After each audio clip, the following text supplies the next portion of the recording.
In our pilot episode of the Model ReModel show, we got an emergency call to the job site to catch some early stage excavation. It seems that the water supply was drying up and they wanted to get a well driller in before winter struck.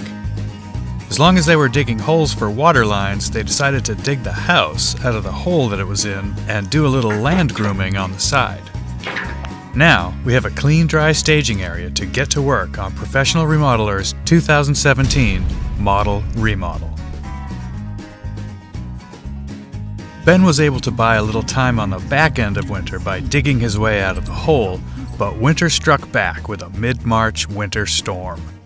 The job starts late right out of the gate, so this week's challenge is not only to demo most of the cabin, but to regain a little bit of that lost calendar.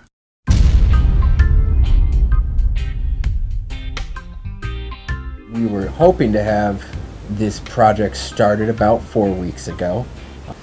Initially, we had started out hoping to keep about 2/3 of the structure. The wing that is going to house the future bathroom and laundry, we knew was going to be coming off, and the section where the new kitchen is going to sit, we thought that would be coming down to foundation.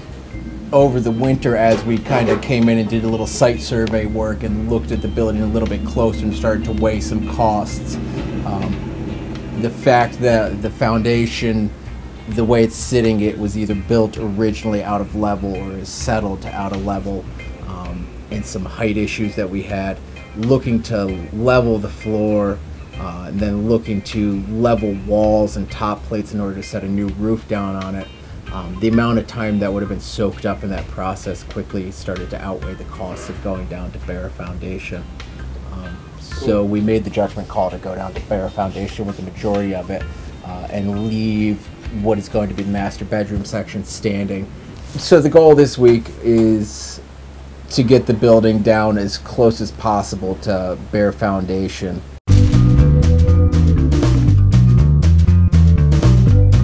Everybody on the team came in and we walked through and brainstormed what was the best approach for this after looking at the structure and the way it was constructed.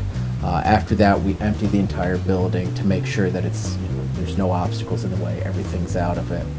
Then start by working through removing all the windows so that we don't have any broken glass hazards as we're working, stripping interior sheetrock, stripping insulation out, and kind of getting down to as much of the bones of the building so we can see even better from our initial evaluation what was going on with the building.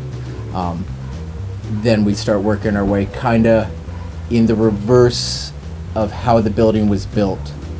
So we start with what were the newest sections of the building, because they were the roof was an overlay, not a true valley onto the roof, so we have to take those off first in order to expose the older section of roof.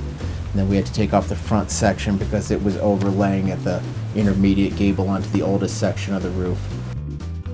There's a couple of ways to take apart roof systems. You can go inside and peel the ceiling out and sit underneath with 2x4s and sledgehammers and beat the sheathing off from underneath, but it's torture on the body. So we found over the years that we can kind of break the roof up into sections and pick them with the assistance of a machine. If you work smoothly and efficiently, you end up getting more accomplished in a day in a cleaner and safer manner than you would by beating it apart by brute strength.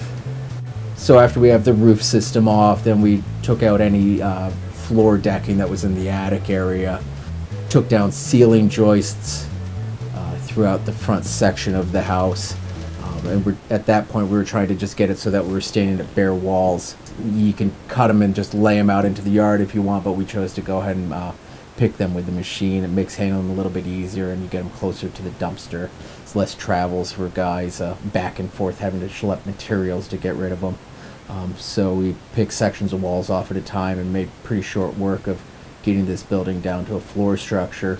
I was hoping that we'd be down to bare foundation today, but I knew that that was a little optimistic, but we'll be down to bare foundation on Monday. Overall, timeline-wise, off of what was scheduled, we're making good time. We're about 2 days ahead of what I had budgeted for a demo to be at this point. So we're making up for some lost time in that. The goal, where we're projecting for next week, Monday we'll be getting the floor system up, which will take a chunk of the day, but probably not the whole thing. We have masons arriving on Monday, so as the carpenters and I are taking up the floor system, I have my father on the excavator working with the masons to start prepping the footing holes for the addition that's going on, and working towards getting footings formed up. And then we're going to spend some time surveying the foundation to find out where the elevations are, humps and valleys in the foundation. Friday, we will hopefully have all foundation into the ground. We'll have our sills set and prepping or getting ready for floor framing. I'm going to give this week a pass. Yeah, I'm going home feeling good about what we got accomplished.